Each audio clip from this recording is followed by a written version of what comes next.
So let's jump in and welcome everybody to the January 2025 meeting of RDAP. As I said, the agenda is in the sidebar or wherever you put your chats. We're going to start with welcome and introductions. I hate to do it this way, but I don't see any new folks. So I don't feel particularly compelled to do introductions unless somebody feels like that is necessary, which of course requires you suggesting you don't remember everyone's name, but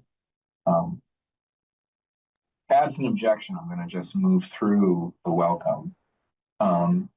As we've discussed in the past, with grant shifting roles, we are absent a secretary, and we need to be capturing our minutes and publishing them. And I think I've been kicking around ideas with Aton as well on this, but definitely open to the group in case somebody wants to pick up Grant's mantle. I understand it was quite a bit of work.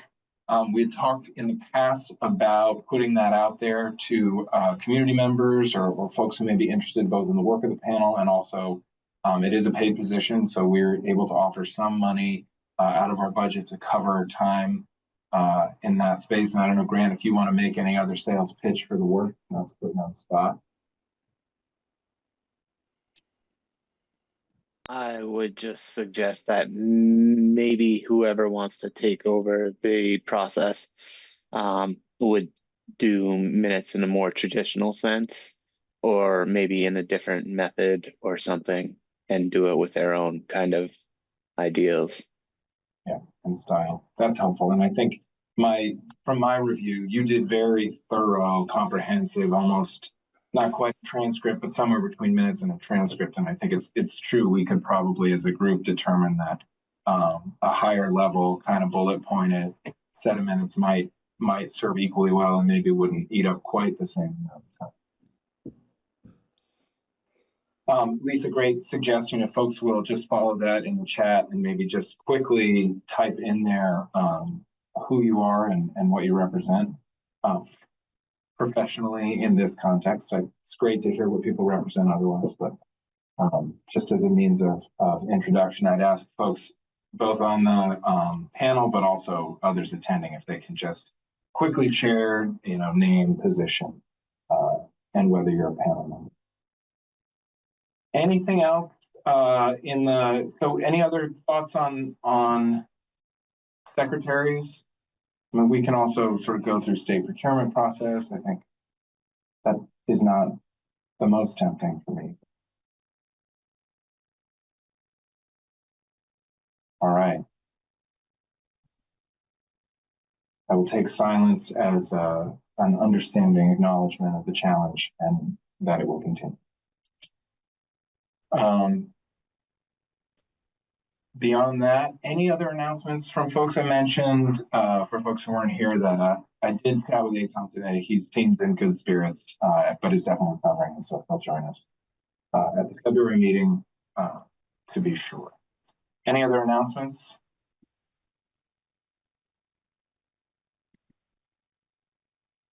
We did, for people who are just joining, have an amendment to the published agenda.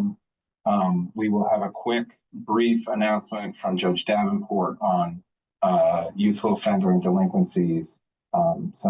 Just a quick update there, and maybe the opportunity for further discussion at a future meeting. I know that's been an interest from folks attending these meetings in the past, focusing on those juvenile justice statistics. So we will see where we're headed there. Beyond that, the bulk of the business for today is really digging in on the legislative ask. Folks hopefully had an opportunity to do some homework, do some thinking about the big points they want to raise. As I said, I'm happy to take notes on that and share them as we go along.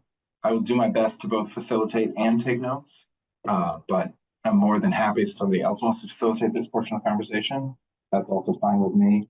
But that said, again, the hope here is how do we take the work of the panel, and as I understand it, some significant concerns about how the last session went in terms of impact assessments and how impact assessments may be employed in the legislative space especially legislative proposals, but certainly as bills move through towards laws, how can RDAP step into that space and push for some more equity work, some more impact assessments along the lines of what the ORE, Office of Racial Equity, already has as a tool? Is that a fair assessment of what our goal for today is to really distill some ideas into that space and try and get something to work with our legislative partners to propose? I'll just take the nods. It's enough nods for me. All right. So with that, I'm happy to just call on people randomly to hear what your suggestions are. But I'm also would be even more happy. Can folks see my blank document over here? Okay. Yes. Even more happy to take a moment here and hear what the ideas are. It is a blank canvas at this point, so you really get to provide the first strokes of the charcoal pen, crepe hull.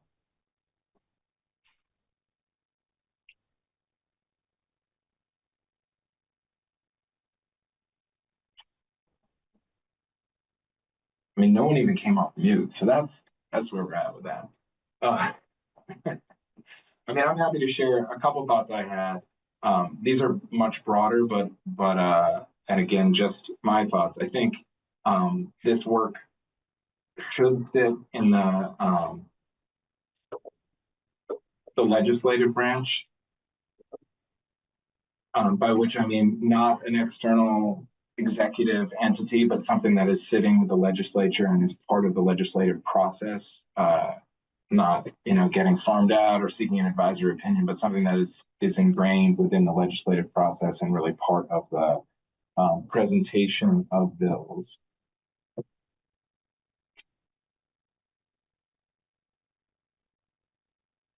I mean, you're going to let the new guy just kind of keep rolling. I mean, Lisa's also falls in the category.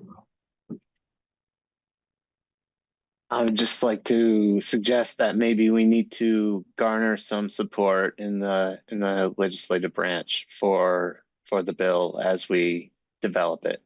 Yeah, I think that's absolutely right, Grant. I'm dipping in with my representative, Representative Chena. I think that's right. That's great to do it. I think we will absolutely need to be building that up, and I think we've got good resources. Representative Arsenault, of course, is here, and we've had some other colleagues from the legislature joining us at previous meetings.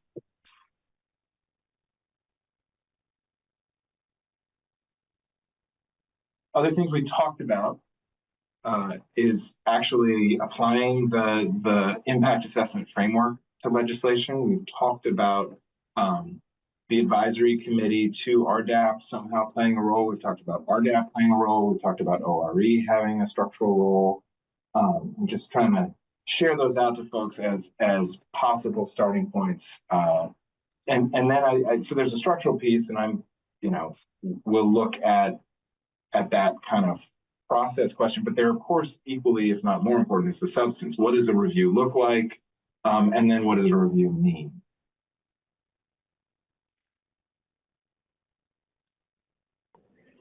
Todd, it's Rebecca. Can't tell. Can I jump in, or are others ahead of me? I'm happy to wait. First in line. Your last thing that you just said is where I want to go, which is, it's easy to get bogged down in the really critical details of who and how and what.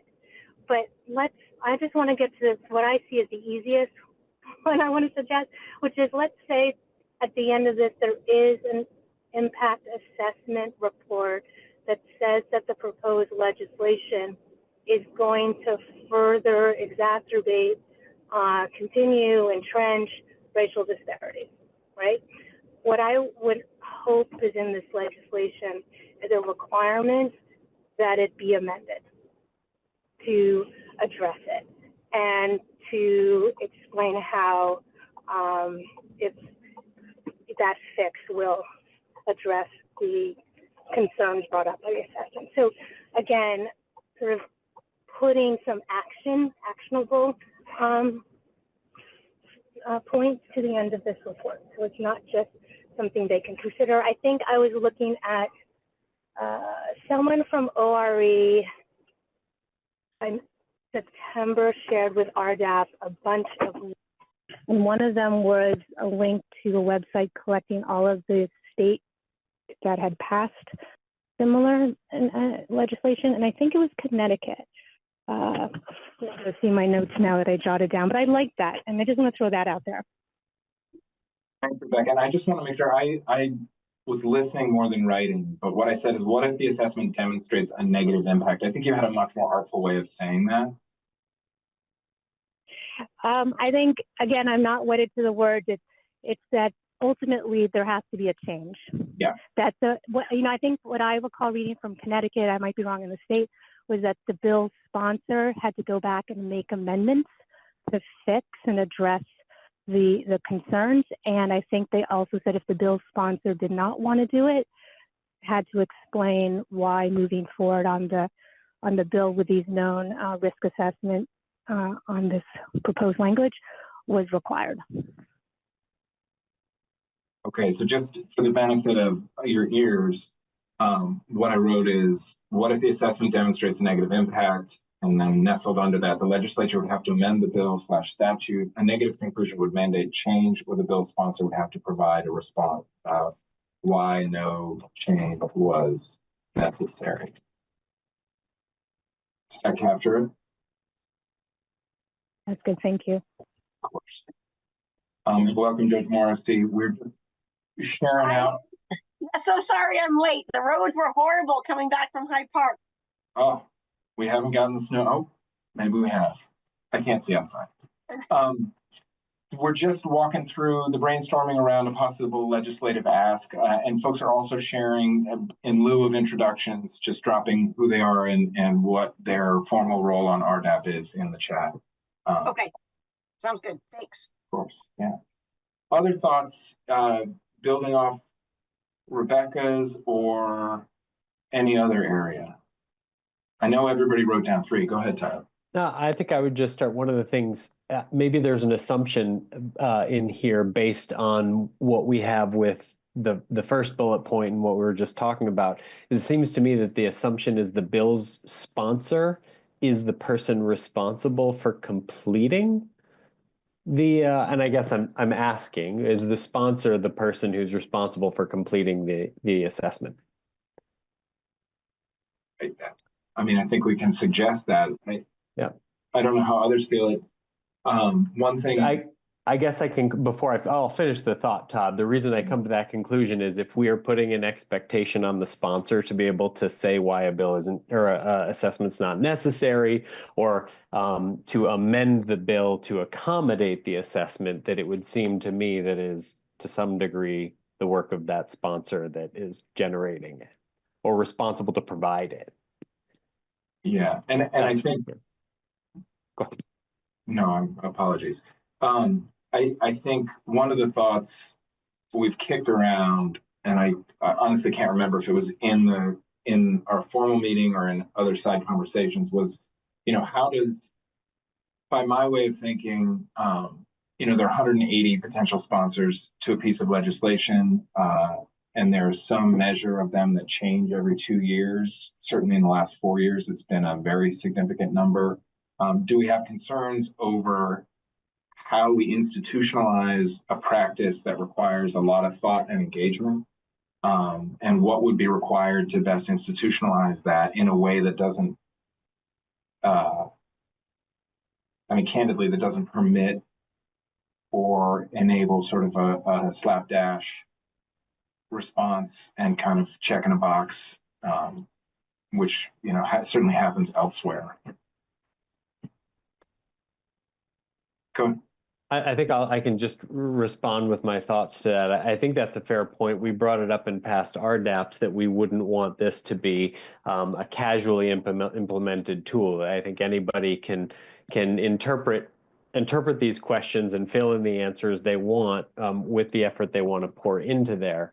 But I think the value of making it a public process then becomes the review of said equity impact. So whoever's responsible for generating the initial content, then that's when there becomes either public or experts will weigh in. That's where I know we've been hesitant to want to say that, understandably hesitant to say we want the Office of Race Equity to be responsible to review all of these, because there's a lot of bills that go out every year, and we can't have any one person or agency be responsible to review them all. But by the same token, you can't have any one person or agency responsible to generate them all. And so that's why I'm wondering if the sponsor, with knowledge of the intent of the bill, is not in a good place to be able to at least organize or be responsible for it.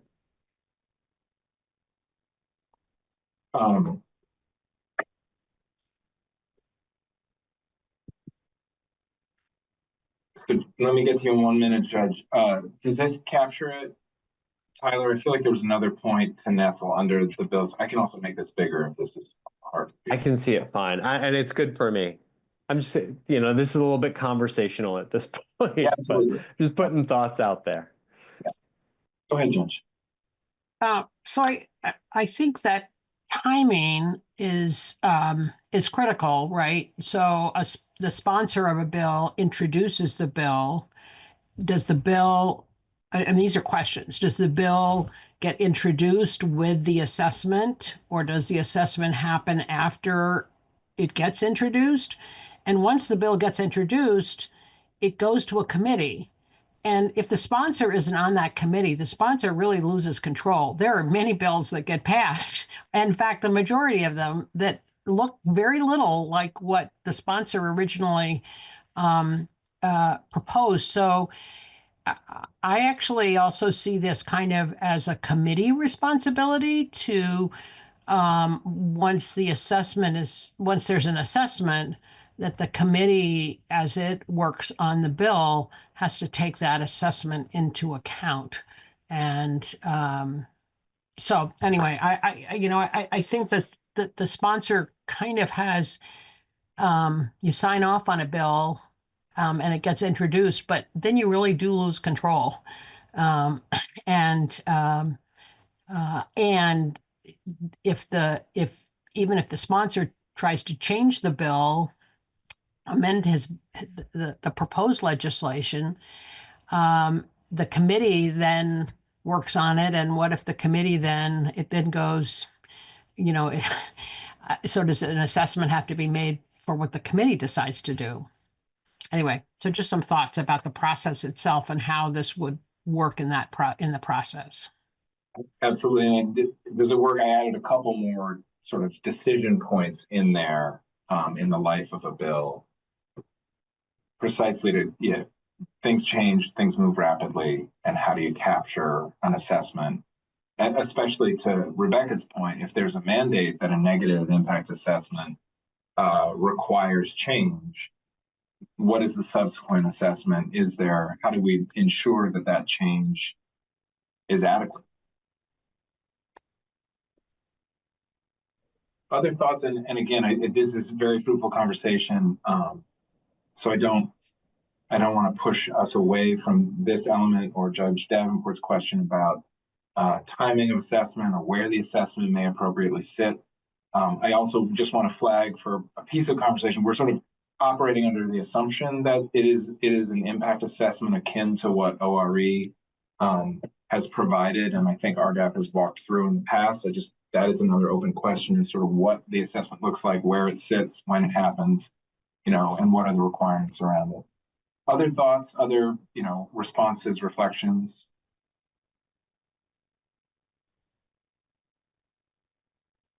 Just one further point. It might be worth the RDAP's while to have a member of the Legislative Council come once we have a better idea of what this assessment looks like, to talk about how it could fit into the process. For example, I think my recollection, and this goes back a long ways, but my recollection is that until the sponsor signs off on the bill, the the bill itself is confidential until the sponsor actually signs off on it. So doing it, I mean, how do you get an assessment before that happens?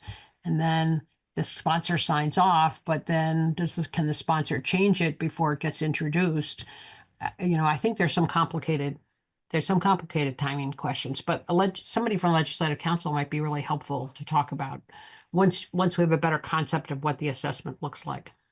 Agreed. And I think one thought I don't remember, we talked about it here again, was actually just having this process sit in Ledge Council, both for the institutional purpose, but also precisely along the lines you've suggested, Judge, that, ideally it stays within the House.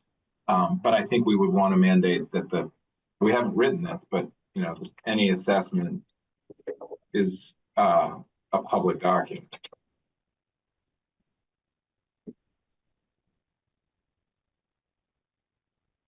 I really like the concept of this being a public document, and I think the thing that I'm thinking about when I had first contemplated this, when we had first had some conversations at DCF about this a long time ago, I was thinking it of being something before floor vote at the end, saying this is where it's at, because to Judge Davenport's excellent point, bills change a lot throughout the legislative session.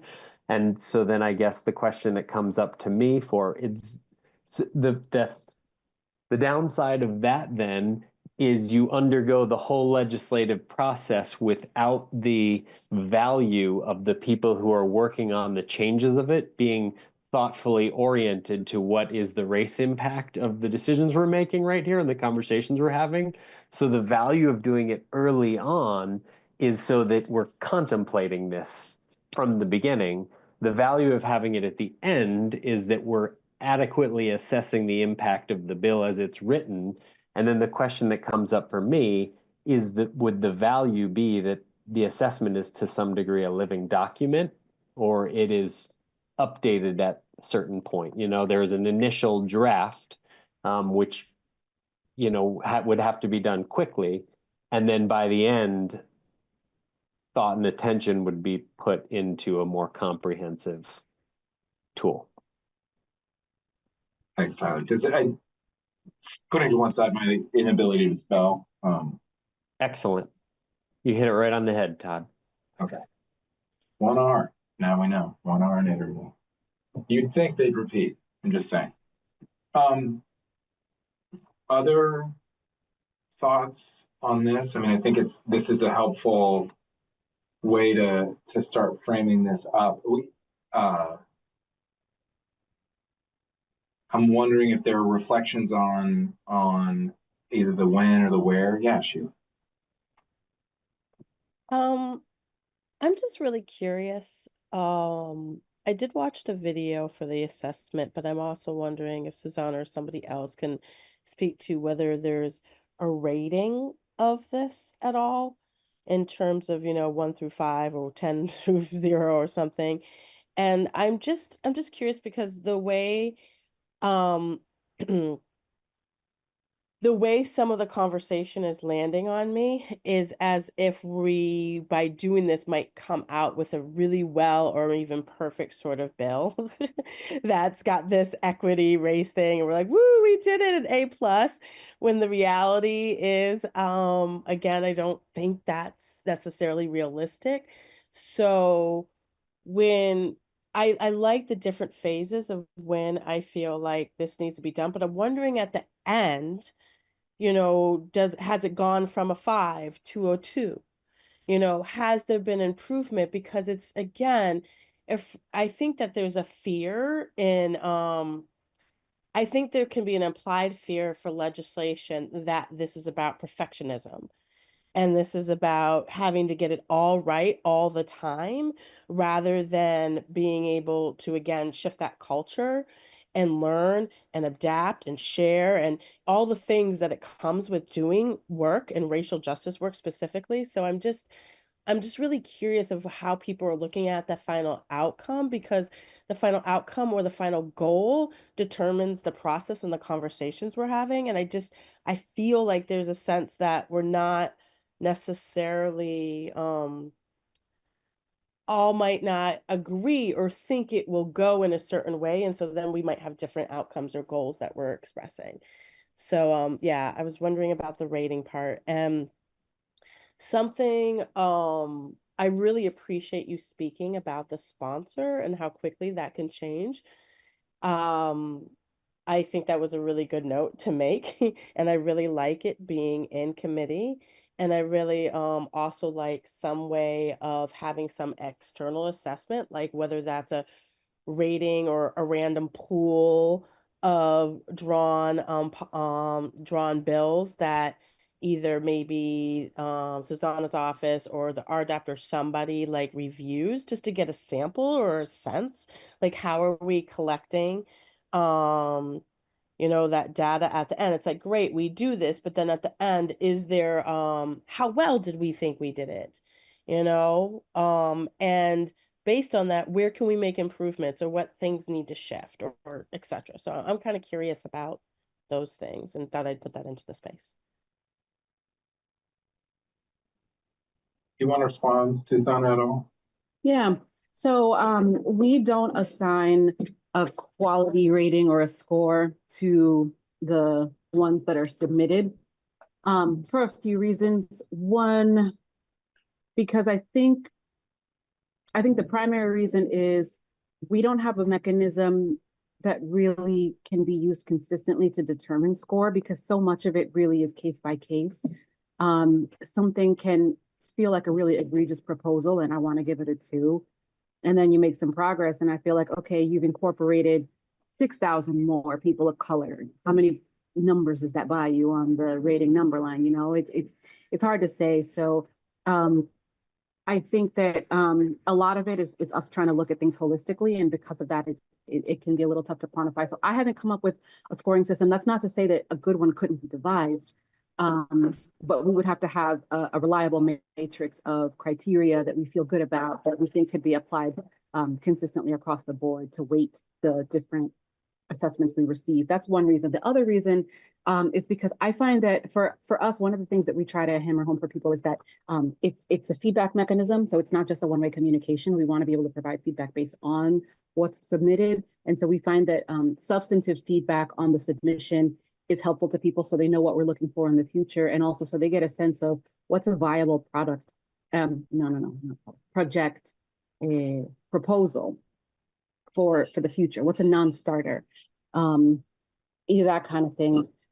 I think the other piece is, I think it may be it may matter which hat you're wearing when you want to assess the assessment, because the tool as it currently stands is sort of half equity and half performance management and continuous improvement. And so something may be doing a really poor job on equity, but may be extremely detailed and have a strategic plan and be really great for continuing improvement perspective. So I think if this panel wants to recommend something to be used in the legislature that does have continuous improvement type components, that would be another sort of lens that we're looking at stuff through. If we're only looking at it from social justice or racial justice perspective, then maybe that gives us an easier way to assess quality and to assess what kind of proposal we're even looking for. Thanks, Susanna. And just checking, I'm not sure you're reading while I'm writing, but I feel free to help me edit anything I put there. And Sheila, does that respond to kind of what you were looking for? Yes.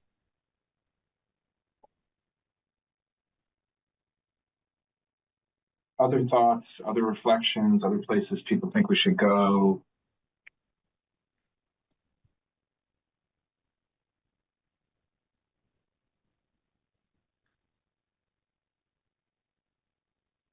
What about the criteria? And I sort of pulled that out of one thing that Susanna said about the current tool.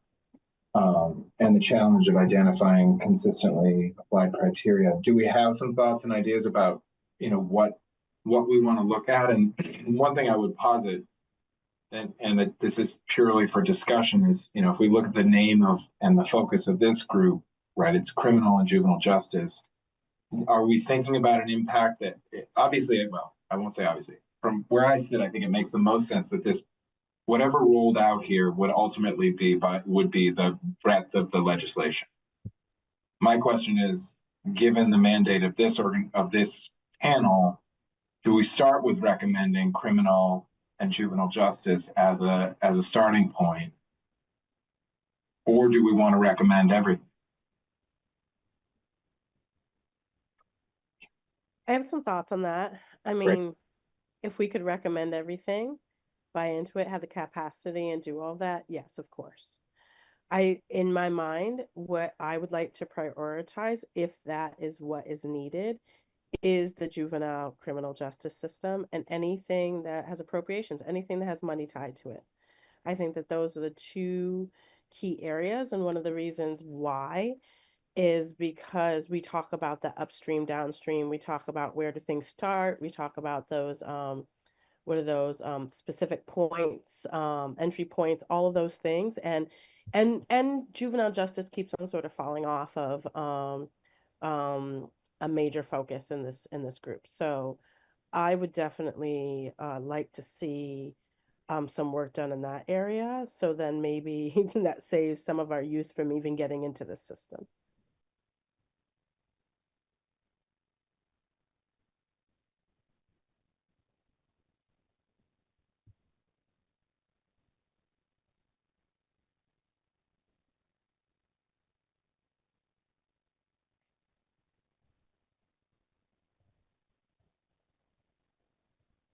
Is that captured okay, Sheila?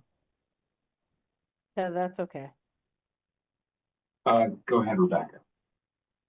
I I like what Sheila said there. I would add criminal and particularly any new crimes or any modification to current crimes that add to sentencing, or we can get even more specific based on where we know the known most egregious racial disparities, or forget egregious, just where we know racial disparities exist in our Vermont criminal code based on the things we've learned over the past few years.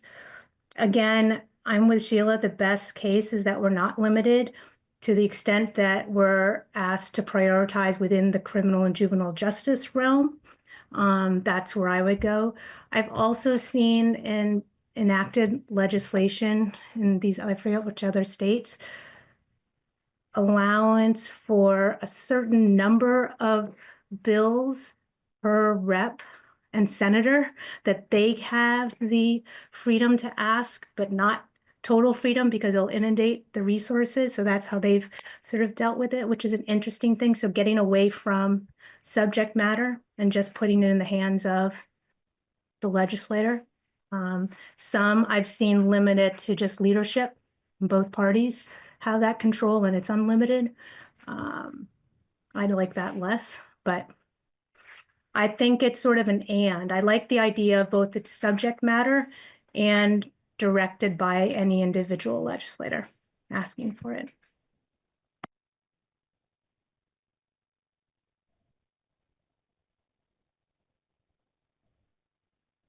Go ahead, Judge Marcy.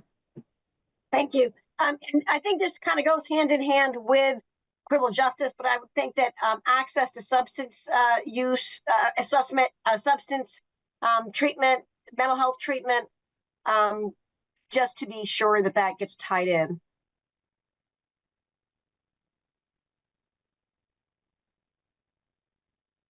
I mean, the truth is there's so many upstream drivers that are going to impact people's justice outcomes that, if there's a bill that's going to somehow create greater housing instability among people, then, ding, ding, ding.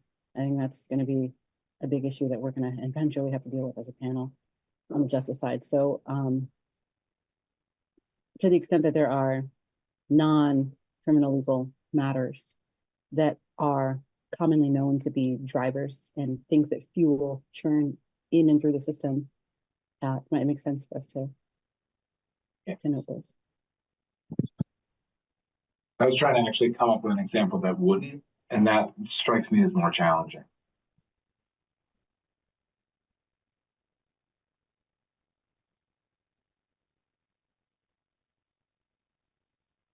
Other thought, Rebecca, is that on your hand? There was a concern, I think it was Judge Davenport raising the fair concern about how often a bill changes in the process of review. And so the question was the timing of the assessment when it's required, assuming it's triggered by whatever category is landed on, right? When is it presented? Again, I've seen other states and it seems to make sense. Again, I'm curious what you guys think based on the timing of the vote.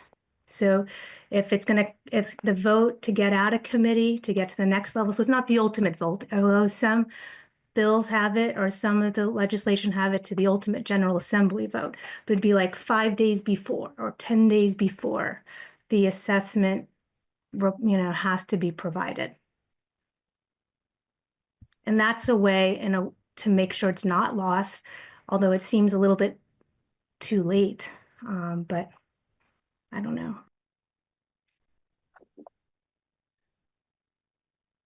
Yeah. Other thoughts on that piece? Yeah, this is really going to be most effective for us if we have it done as early as possible in the process while the bill can still be molded and course corrected if there's a disparity. And I do recognize that the problem with legislation is that the bills change. And so an assessment that was good in the beginning gets stale after a week. There may be a protocol put into place where someone, perhaps from Ledge Council, when they're dotting I's and crossing T's in the final bill language, they cross-check it against the original assessment and see if any provisions have changed, and if so, if that makes a new difference. I also think that we should consider recommending that bills that are introduced with an accompanying assessment are given priority in terms of when they come off the wall, when they get hearings, et cetera. And those that don't have those assessments maybe don't or get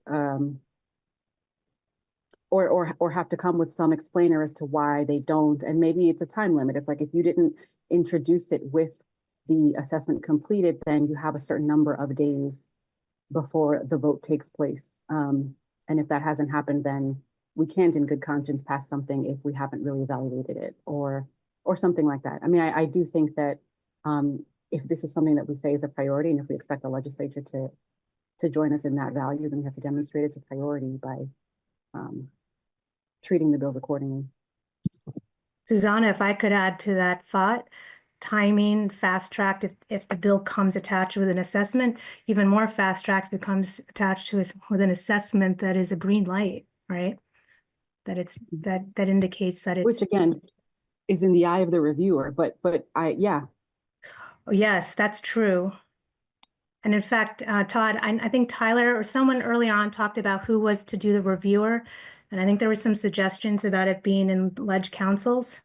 And I have raised concerns in the past about that. And I liked making sure that the people who know, or the entity who would know about how to measure racial disparities gets hands-on, that kind of assessment tool.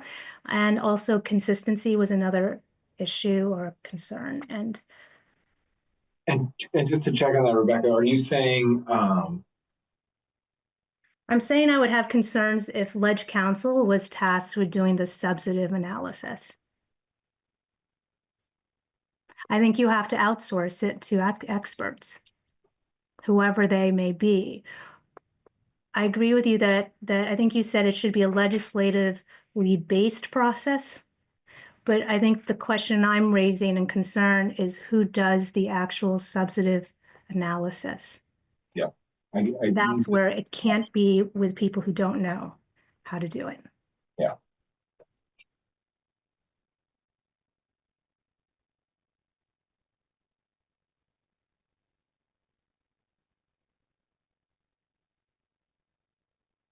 Is that okay?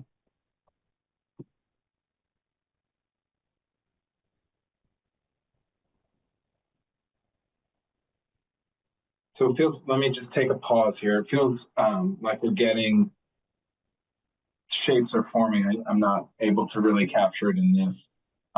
If I were more tech savvy, I'm sure there'd be a way of organizing themes more directly, but it does sound like we'd be advocating for an assessment to be provided at a critical point in the legislative path, likely after introduction, but before voted out of committee, so that there's an opportunity to reflect on the assessment. The assessment would be iterative. It would be a continuing, for lack of a better term, dialogue between the assessment and the ultimate bill, with some kind of reflection on how the bill has or has not shifted in response to the assessment. Some discussion of whether timing of the assessment or the existence of an assessment could impact the timing of a bill or how quickly legislation is taken up. What else? Who does it? To Rebecca's point here at the end, needing expertise, ensuring training, experience, and consistency in the work that is performed, not simply just saying, okay, this group, Ledge Council, whomever, take this on too. We had some conversation around what bills would be subject to an assessment. Maybe I'm going out on a limb to say, why not start with everything? Recognizing that if, we need to take a step back from there, we can have that conversation when it happens. Especially to Susanna's point that the downstream impacts of almost any piece of legislation can impact the criminal justice system and certainly can impact the juvenile justice system as well. We haven't talked exactly what the assessment would look like or focus on, and maybe we want to just, take the element of ORE's tool, not the CQI, the continuous quality improvement piece, but the assessment of impact. I'm sort of assuming most folks are familiar with what that looks like and how that operates. But I just want to open that little piece of conversation up as well and see if there's any reflection on kind of how the assessment would operate. And any other amendments to what I was sort of restating.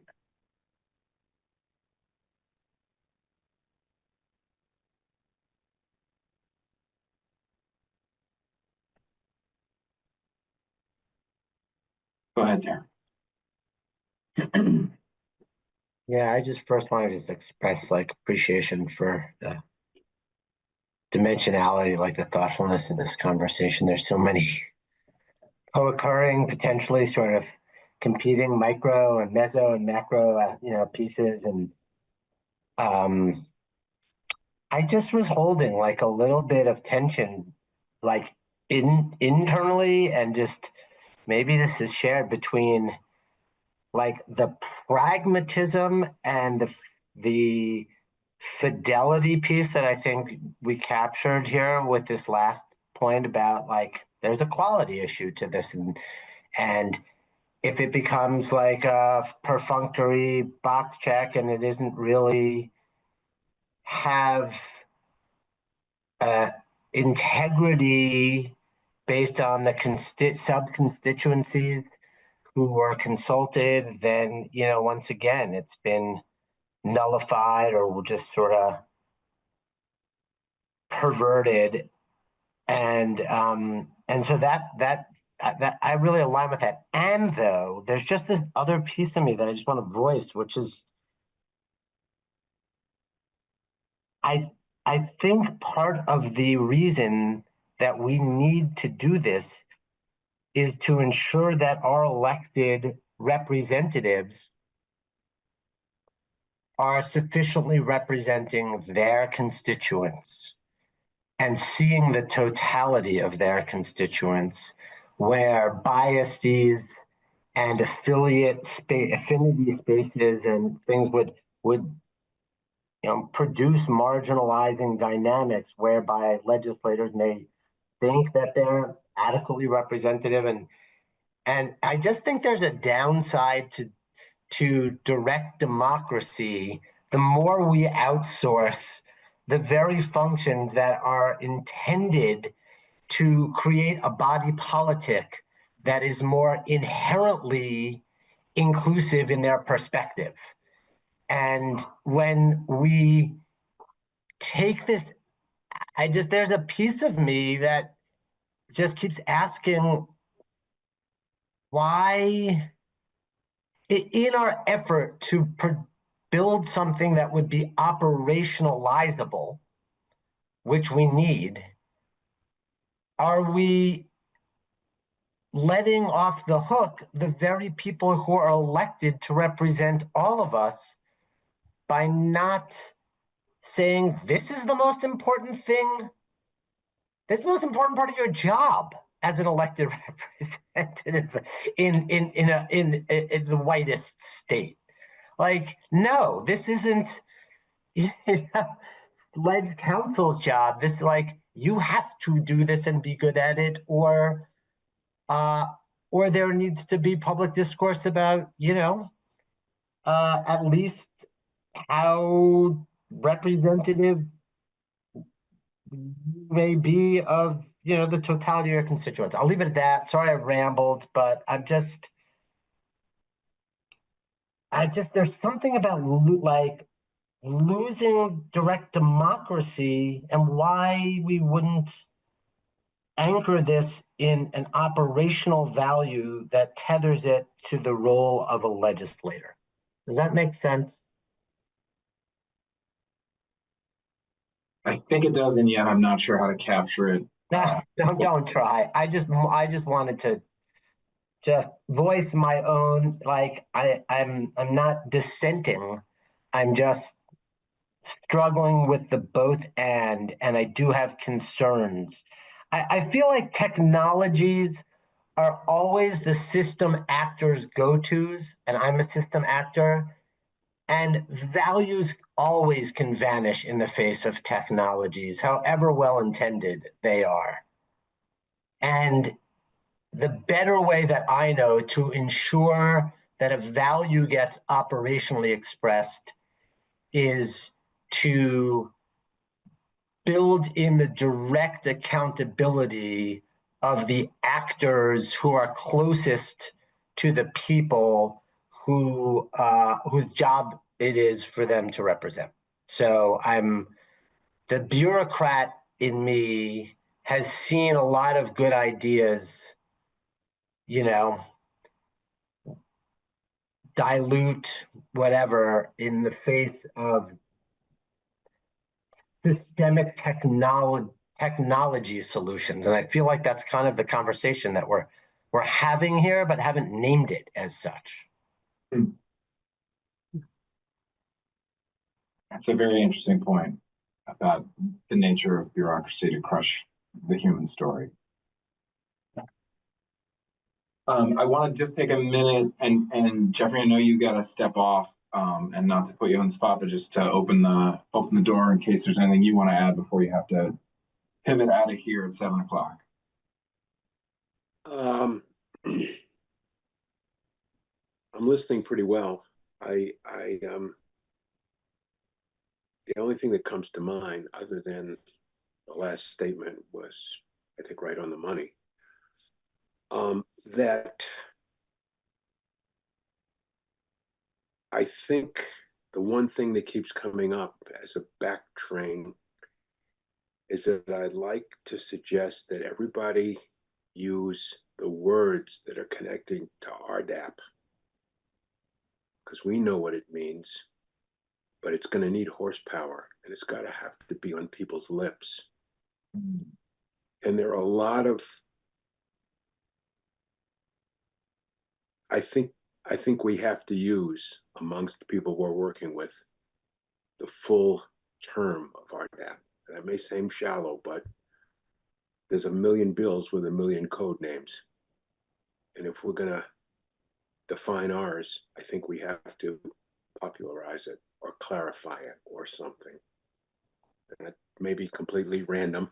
It may not make any sense, but that's the thing that I hear going through what a lot of people are saying. So I'm going to jump, and you can all giggle at my ignorance, but that's where I'm at.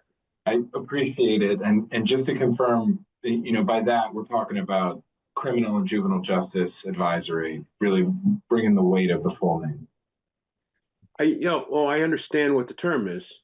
I'm not sure in a stack of bills Got it. we're going to get the horsepower we need. That's all.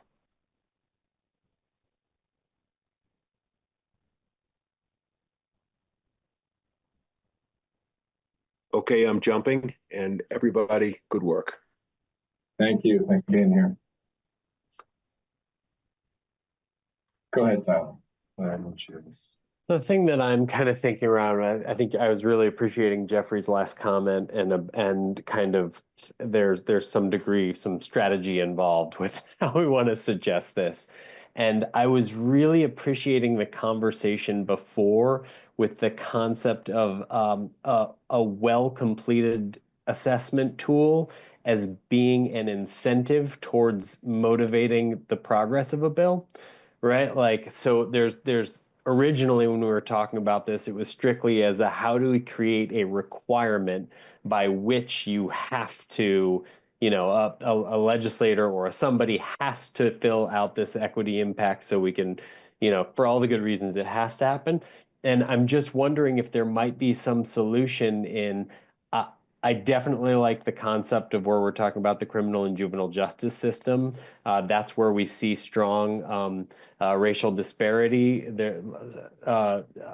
statistics. So I think those bills, maybe there's a requirement attached, but to those beyond which whatever a more limited scope is, this concept of there's an incentivizer in there. If you complete your assessment tool, you can actually kind of speed up the process of bill, because I'm thinking about this also in part because we're adding quite a bit of process in. If we really want this done thoughtfully, with the CQI component in the development of a bill, you're adding quite a bit of process to the legislative session, which in some ways is good because it slows down some of the stuff that needs to happen. But if you're going to add in this process, having things that can kind of fast track, there becomes an incentive to put some real effort into this. So I like how that's kind of playing out. And I would just, I appreciate the group getting there, and don't know if that jazzed anybody else up while they thought about it. Thanks for that. And Susanna, can I just clarify, when I heard you talk about the continuous quality improvement element, I heard that as we should be aware that the impact assessment tool that ORE has developed has both components, not necessarily advocating that both components be part of the assessment. Is that accurate? Yeah, the current one we have has both. And I think it's valuable for any organization to be asking themselves those kinds of questions. As far as the charge of this group goes, if this group considers that outside the scope of its recommendation, then that is what it is. But it's a model, it's out there, and it was thoughtfully included. So if we were to recommend its inclusion in a legislative one, then it would be well placed and probably help avoid a little bit of government bloat and I don't want to say the W word, but it rhymes with haste.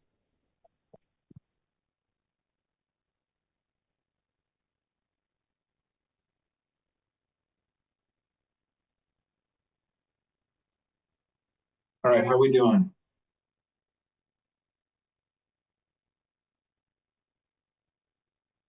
So, other thoughts, other crucial pivot points? I mean, I want to get a sense of whether, and maybe my brain is just slowing down after today. Do we feel like we have the beginnings of at least a broad structure, something we can move forward with? I'm happy to talk a little bit about my proposal for our process here to move this towards the legislative proposal. But I want to make sure, we can do that and come back. I don't have a particularly strong opinion on how we play it. Yeah, go ahead, Rebecca. One more final thought inspired by Jeffrey and others. I'm not sure if it's in this bulleted list. The bill for this should include a strong statement of why, right? Why we're doing this, why this is needed. And that's always my takeaway from Jeffrey's last point, which is that we need to not be afraid to say our full name. As a panel, we need to remind people why we exist and what we're doing and what we are producing every year with our recommendations that are not being heard and how we're not being invited and why. And then bigger than, of course, our panel, but why this is needed in Vermont, right? All the stats that we pull together showing how horrible we are as a state on these issues, right? And why this is so needed. So that's all. I know it's like the purpose section, right? Usually to this stuff, but keeping it front and center. I think Sheila was raising this early on. If our goals aren't aligned, then we can get lost in the details. And we should be very clear from this panel to the legislative council, to whoever's drafting this, what our goals are. And we've never shut that down. That's a great point, Rebecca. Maybe I can just can we talk about those goals now in sort of service to, and that would have been a much better place to start. But I think I think probably they are relatively known and shared, but I want to just open it up. And Grant, do you want to hop in on that, or? Yeah, I just wanted to kind of reiterate the purpose of what we're trying to do here, and how necessary it is, even though we are in such a homogeneous state. But there's a big kind of conflict against basically DEI around our country right now, and I think that kind of leaning into this here in our state could be really beneficial for everybody.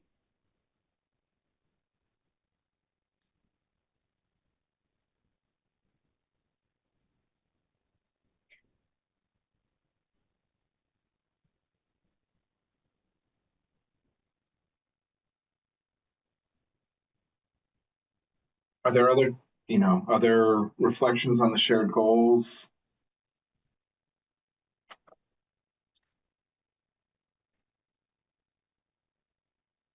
I wanted to make a comment and I guess sort of answer your question of I don't know if we all understand our shared goals, to be honest with you, and that might have been a great place to start. I agree with that. Part of what has been being said is what I do agree to for our shared goals is people knowing who we are. I think that's one of the things. We need people to know who we are. We need people to know what we do and why we do it, and why was this committee, why was this panel formed, and making sure that that is clear. People have been talking about our values, and I think I understand who the R is, but at the same time I'm not sure, because when we talk about our values, maybe in this meeting, on this call, in this Zoom space, maybe we have some shared values. And I don't necessarily agree that that transforms into all the legislators and their values and who they represent in their constituency. Like Vermont isn't as liberal hippy dippy that people think it is. And so there is very, very harmful, conservative, whatever word you want to use. I'll just use harmful people, at least to me, in my being in Vermont, who are part of legislature or who are part of those constituencies.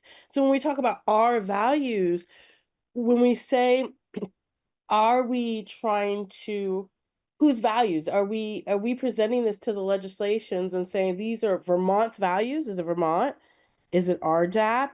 Is it the racial office? Like, whose values are these, and how are we actually conveying that? And is that clear to people that we have actually settled on, whether you buy into these values or not? These are the values of our state, and this is what we're doing. But I don't know if that's clear to everyone.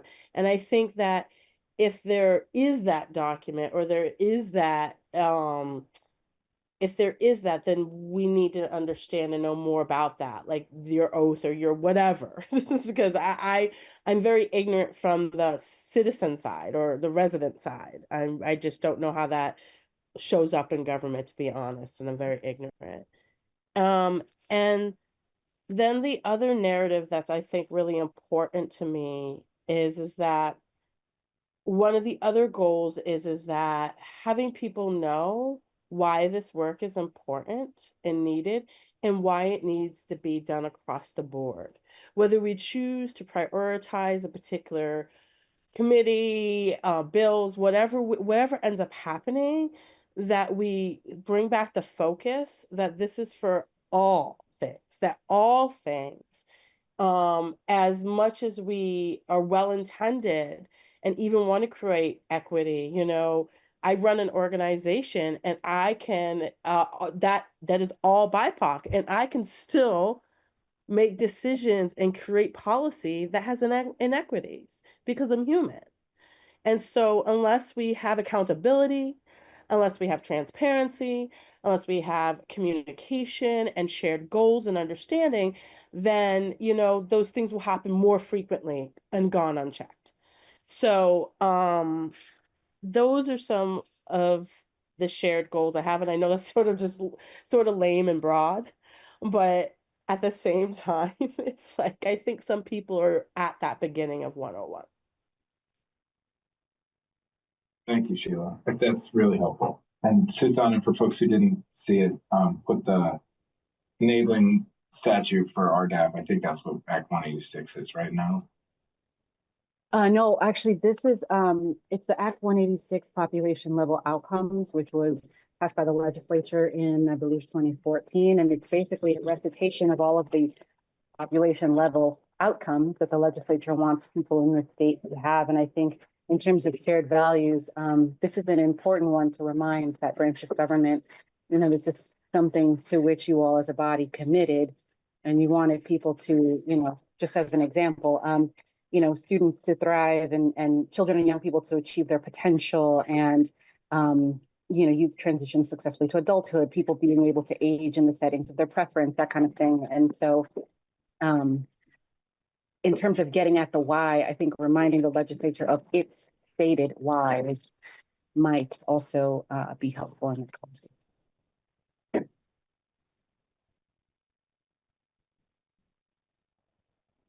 Thank you.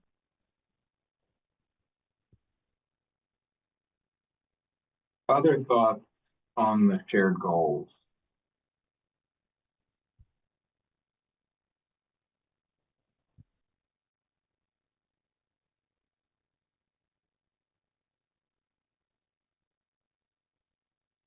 Other thoughts beyond the shared goals?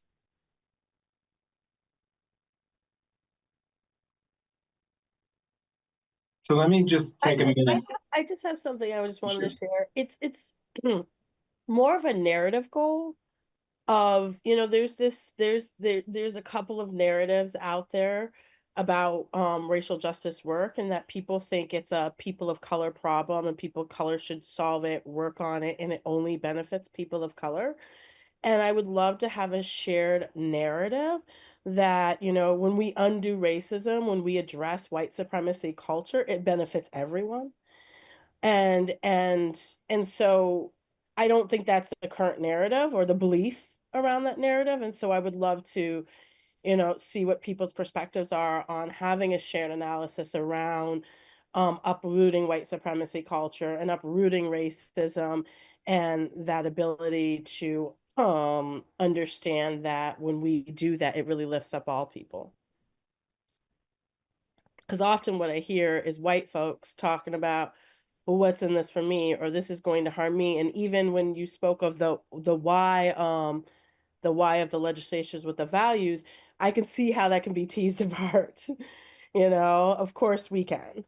And so, yeah, I'm gonna leave it at that.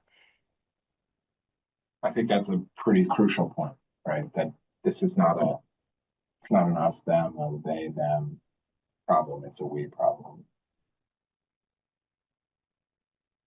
Other thoughts on that?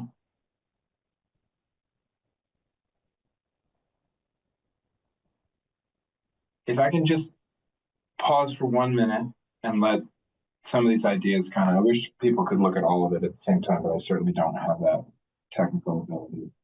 I'm sure Laura does.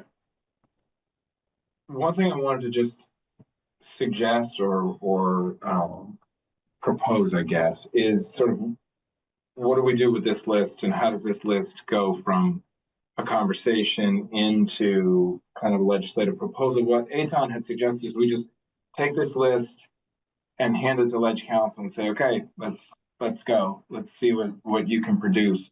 I think that's certainly a route we can take. I think there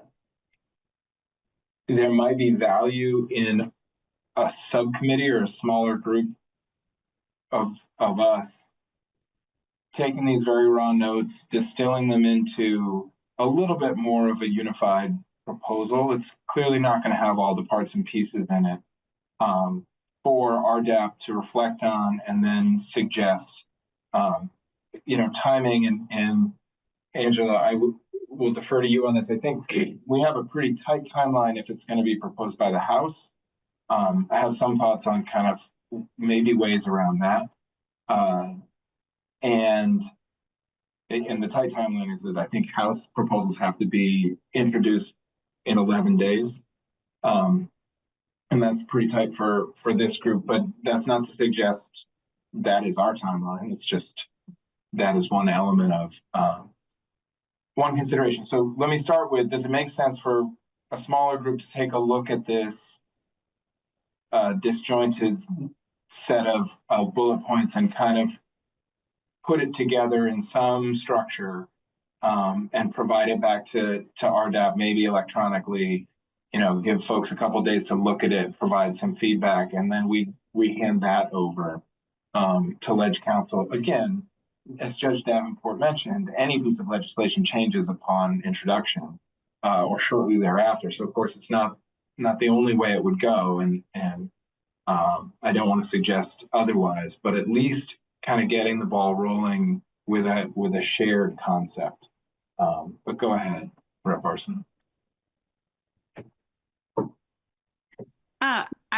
Thank you. I really appreciate this conversation, and I don't want to say too much because really I am truly here to listen.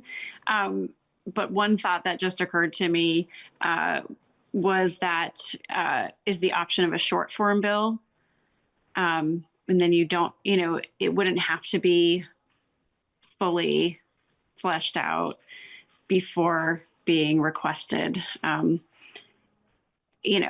Upsides and downsides, of course, like upside, that can happen in a pretty quick timeline.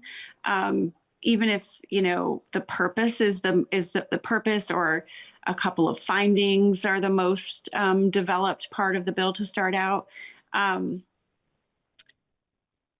It can happen on a short timeline. Downside, of course, is that then you're really leaving it up to the committee to fill out the bill, and that's done through testimony and everything. So it could still be done very much in partnership, but it's a different approach, but one that might address the short timeline. That's really helpful. Thank you. Representative Arsenault, what is the time frame that we're looking at here? So if Todd may have the actual date right. I don't know if you have it right in front of you. I'm trying. I was just talking about this. I think it's January 27th. So it's the Friday. That makes more sense. I think that's the deadline for requesting a bill. I think there's a later deadline for approving final approval of a draft. And I had these dates in my head 4 days ago, I swear, but I can look it up too. But we're within a couple of weeks. And we did just get I'd maybe call it a gentle suggestion, at least from Democratic leadership today, that at this point, maybe short form bills are the way to go, based on the current workload of our legislative council. And one, just to throw in there as well, one related option that Eitan and I had at least talked about is, any kind of updates this group thinks we should make to the RDAP enabling statute, including frequency of reports, et cetera. That would be kind of a housekeeping bill to make sure that practice is meeting with statutory mandate. That could also be a short form bill that could kind of be a placeholder as we continue to develop and adapt this. Thoughts on that? Thoughts on, this is where we run into the process issues, but I think they're not insurmountable. They're just important to consider.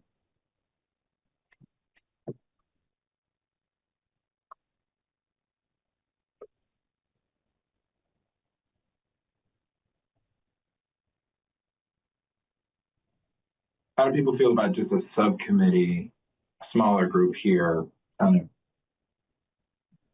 filtering through? I know people are looking forward to working more evenings, but filtering through the notes as taken to kind of come up with a proposal, because it may just be me. I work better when I've got a kind of I react better to a full structure to see that works, that doesn't work, there's a hole here. I think we saw that in inverted way that I ended up facilitating this, which is we got to goals at the end, but really we should have led with purpose and goals even in this exercise. And so it may help to read a sort of draft outline with some goals laid out. I would be willing to participate, but I also would be willing to back off if people would prefer. I know that I have, I'm very open about having an agenda here, so I'll follow the group's lead, but I'm willing to participate if some more hands are needed. That's great. Thank you, Susan. Go ahead, Lisa. Yeah, I'd also be happy to be part of the working group. Honestly, from a place where I can learn more kind of about this group and the work that has been done in the past, and just be helpful in maybe moving the work forward. So I have definitely a personal interest, but also there's a need for me to better understand the work that's happening here. And so I'm happy to jump in. I would ask the panel or this working group to consider an earlier meeting if that's possible. Just I try to have boundaries at night with work, but I know that some people can't meet during the day. I really appreciate that, Lisa. Thank you. So let me back up, and I actually have never been in an RDAP meeting where we make a decision. So it's just with chat, and that could come across as pejorative. I just mean it's been a lot of discussion as opposed to like RDAP is now choosing to do X, Y, or Z. So I don't want to get get out of order on it. But I do want to just ask, is this something that we would normally sort of follow a motion, second, discussion, vote process? Is that how RDAP generally makes decisions?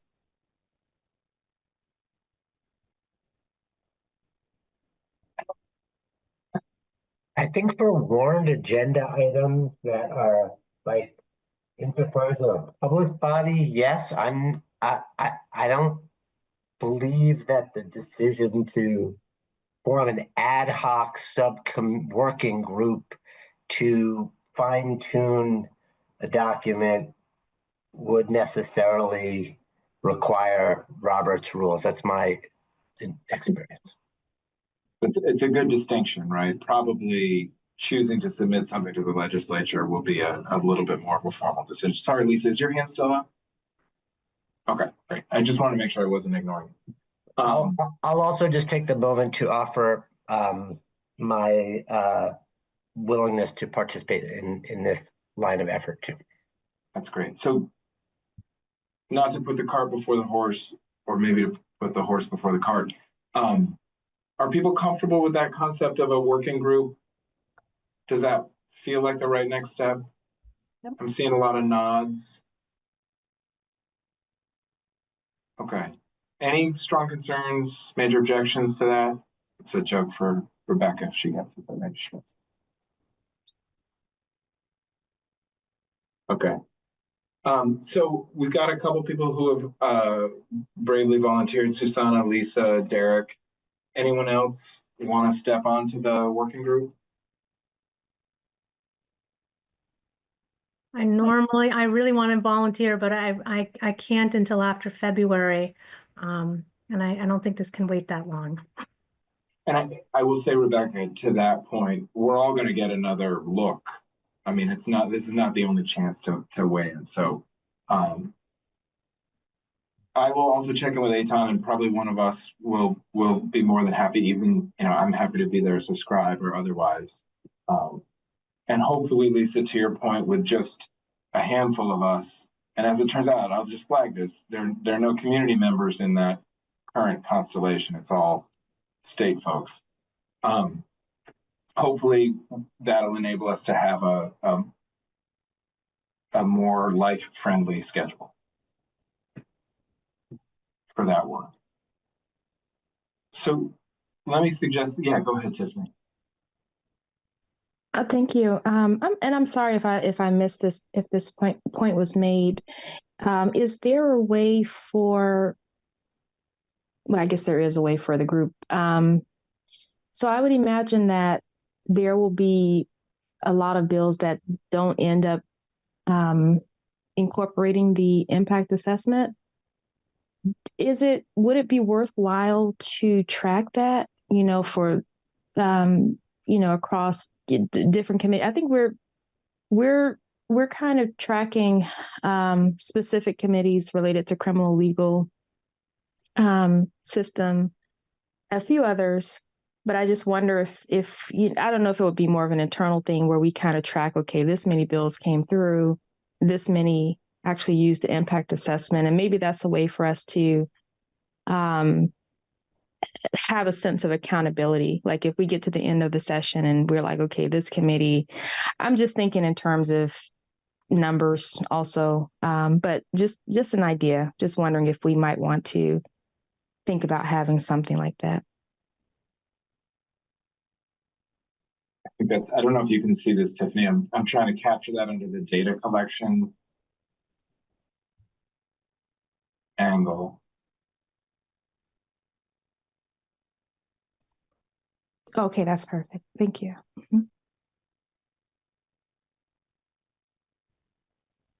Thank you for adding that. I'm glad you jumped in on that. And again, happy to return to that at any moment. So just to probably close out sort of our process here at this point, Susanna, Lisa, Derek, and then probably Eitan or me. And I would like to commit to just letting all of RDAP know when that meeting occurs, that anybody else could be welcome to attend as they're able. It will not be a warned meeting, I don't think. I can go look at the Public Records Act for this one, but I think this would be an advisory panel to an advisory panel, and not an actual public body. Yeah, I'm not going to lawyer on the spot. Any concerns with that? Okay, so we'll go forward with that with the goal. I do think, yeah. Sorry, Todd, No. like it would be important to have a community member as part of this so that it's not all state and systems workers. Yeah. And this may. Can folks see I just changed the window. Are you seeing the RDAP? RDAP drafting process in a Word document. Okay, so I'm looking at it. We can, I'm happy, we are a little low. I mean, I think if Eitan wants to join, he is a community member. Otherwise, I know we can certainly talk to Kingren or Dale Manning or Jeffrey, who stepped off, or Jessica. Does it have to be a community member from the panel? Could we also invite maybe people from our organizations or allied circles? And what do people think about that? I think that's a great idea. I know I've had that work out before with public meetings before, where we had a subcommittee that had members invited who weren't part of the panel itself.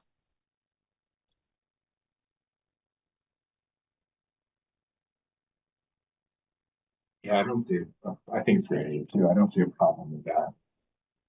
I mean, and again, I think we'll keep the meeting at least open to anybody on RDAP to attend.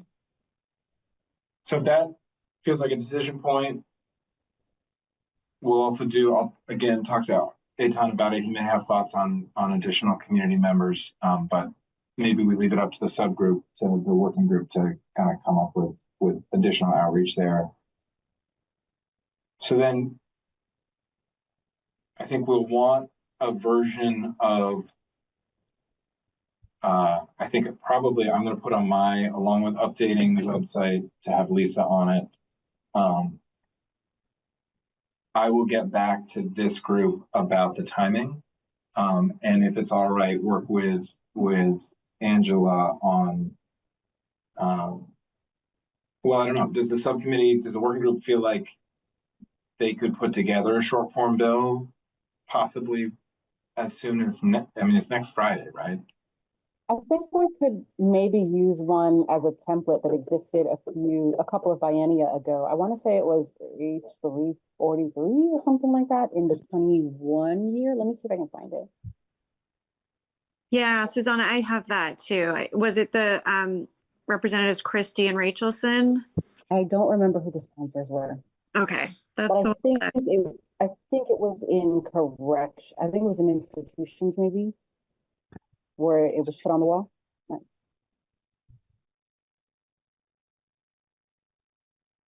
I will send you the one that I've been referring to as well, just in case they're different.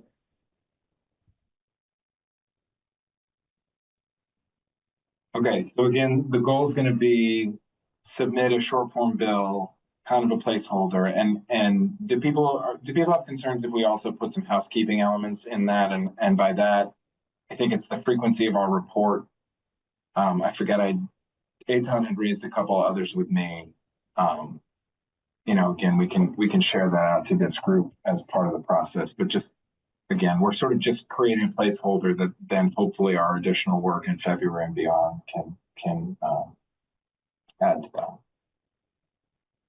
Does that make sense? Okay.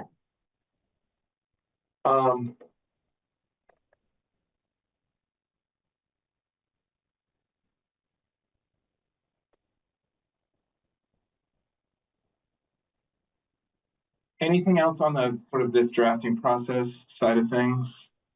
And I'll leave it to the working group to figure out when they can first meet. And I'll of course share this document, for lack of a better term, with you all. I'm happy to share with everyone on the committee.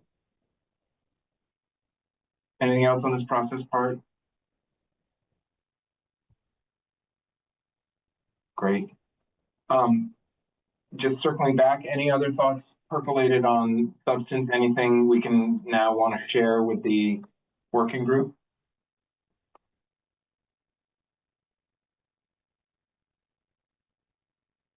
Okay.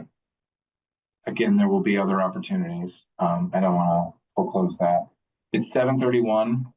This was I found this a very solid process, and I think there's obviously more to come, and I think a lot more opportunity for input, and we'll need to think through and develop legislative strategy as well once we reach that point. But we got a lot of savvy, experienced folks here for that. Any other thoughts on this before we potentially shift to the one minor item of new business, important but minor, from Judge Davenport?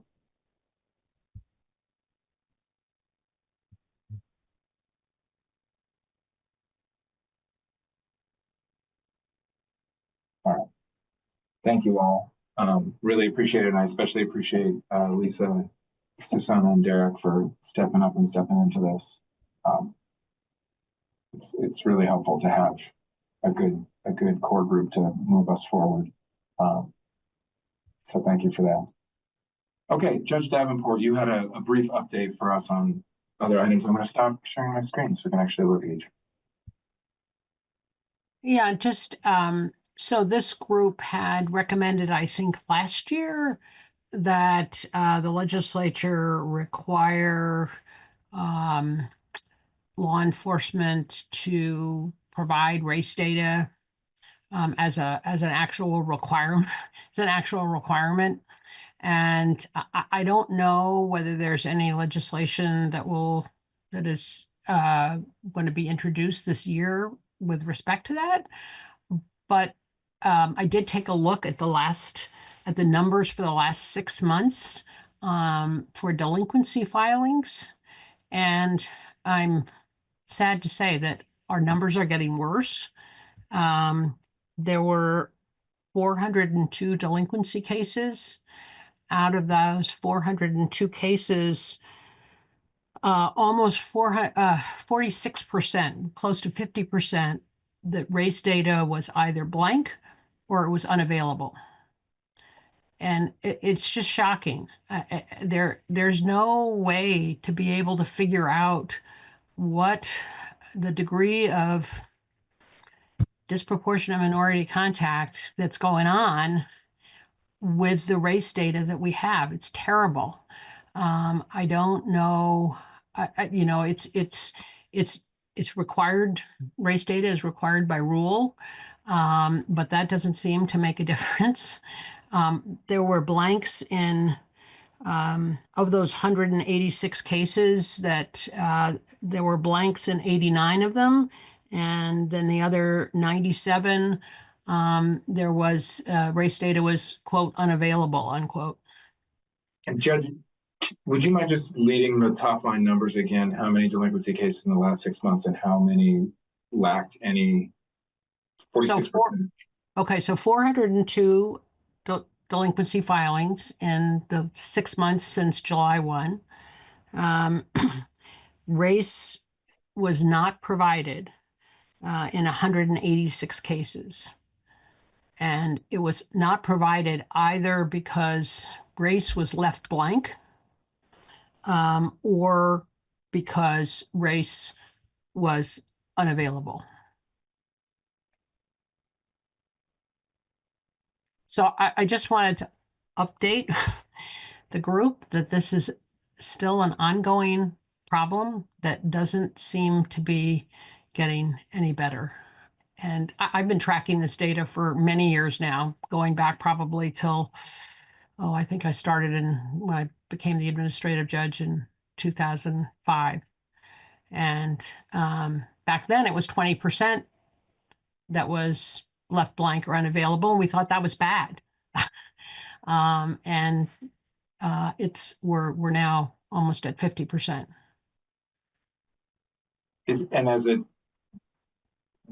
As someone who doesn't know the history on this, Judge, is that space for a legislative proposal?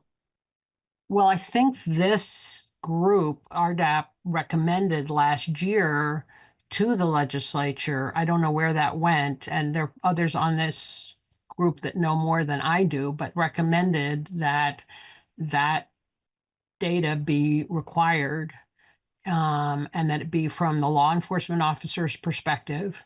But I'm not sure that legislation was ever actually introduced either last year or whether it's been introduced this year. I haven't gone through all the bills that have, the many bills that have been introduced.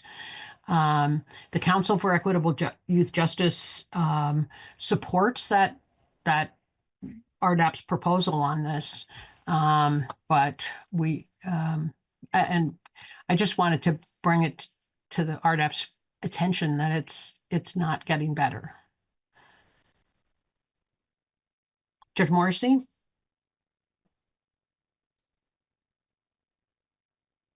Sorry. Do you happen to notice whether or not it was particular to a certain geographic region, county? Did you get a sense at all in terms of where the gaps were? Yeah, I did look at it by county. So let me just make sure I get this right. So Chittenden is bad. A lot of blanks and not as many as you would think, given how big Chittenden is. Unavailable. It's more of a blank problem in Chittenden. Franklin is another one.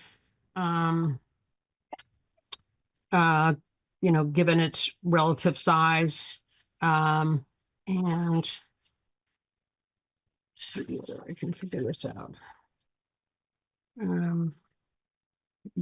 There's one, it's either, there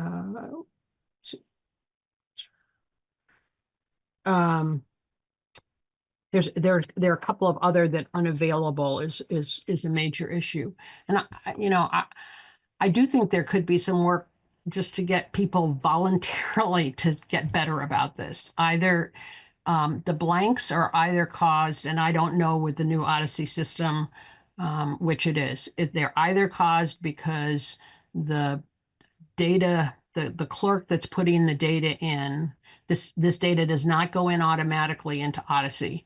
So a clerk has to manually put it in. It can either be on the petition or on Form 101. They have to remember to look at both documents. And so a clerk could have left it blank, or it could have been left blank by the law enforcement officer on Form 101.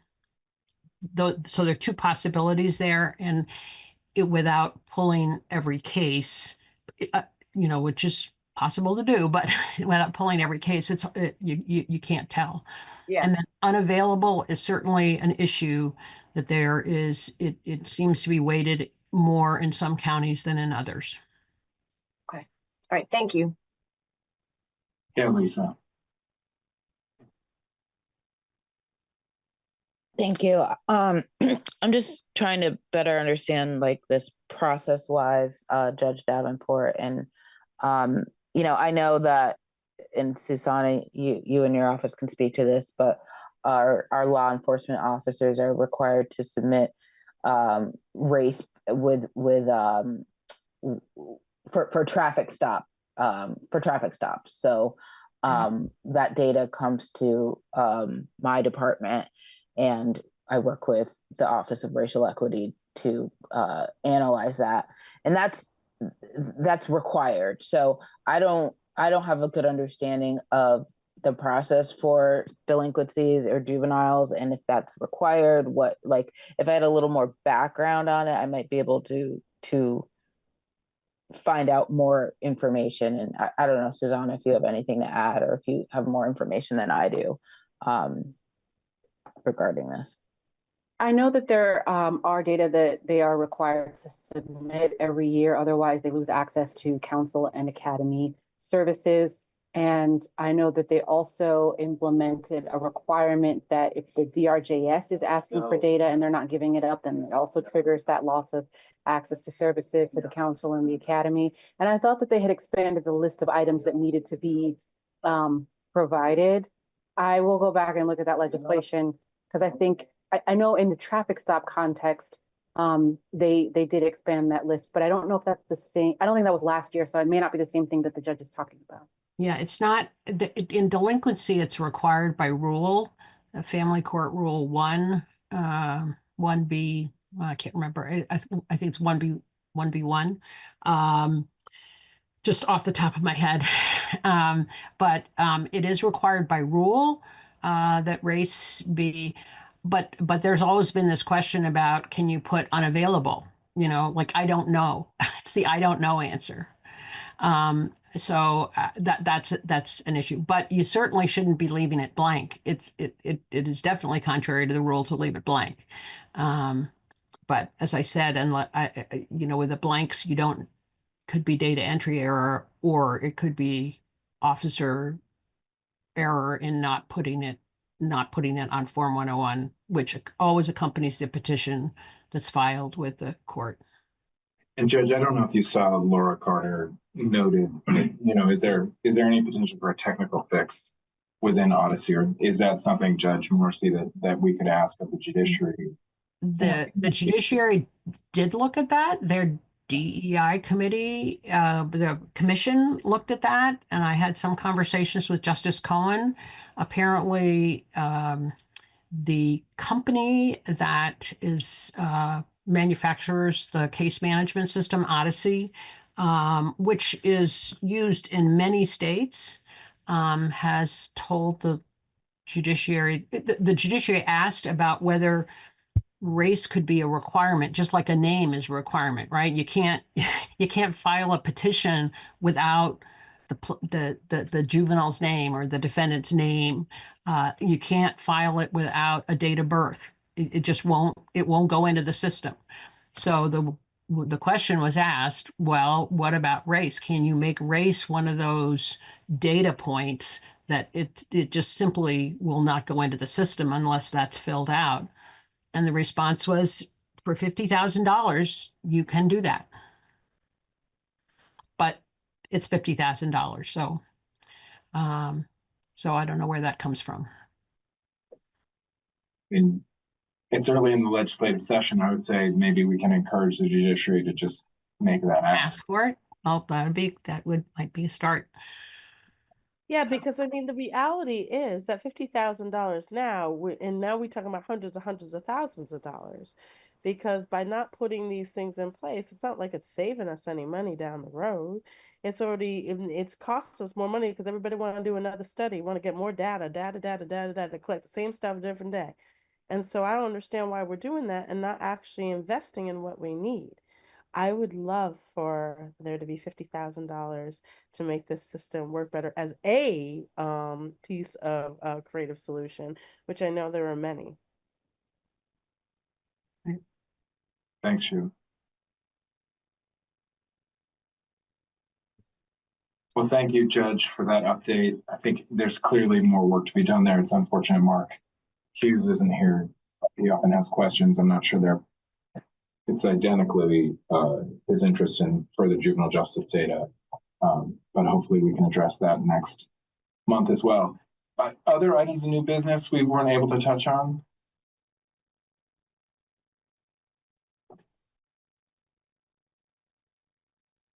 I didn't make an announcement earlier, but I wanted to make an announcement and just say to you all that the Black Experience is happening, which is a sort of artist educational statewide event. And it's on February 22nd at the Flynn Center.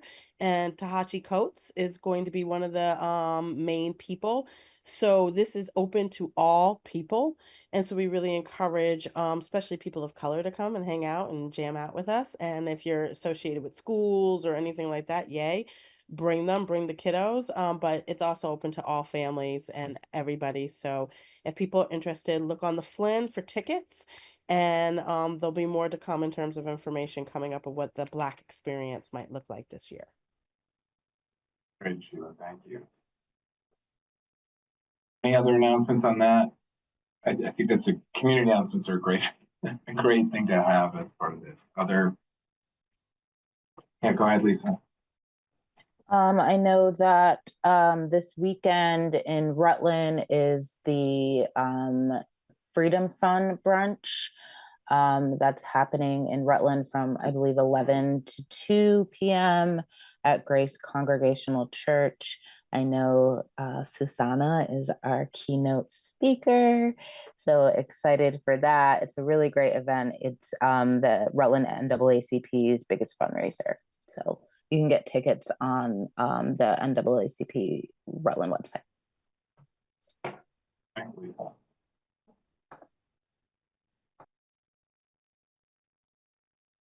All right, any other announcements or other new business?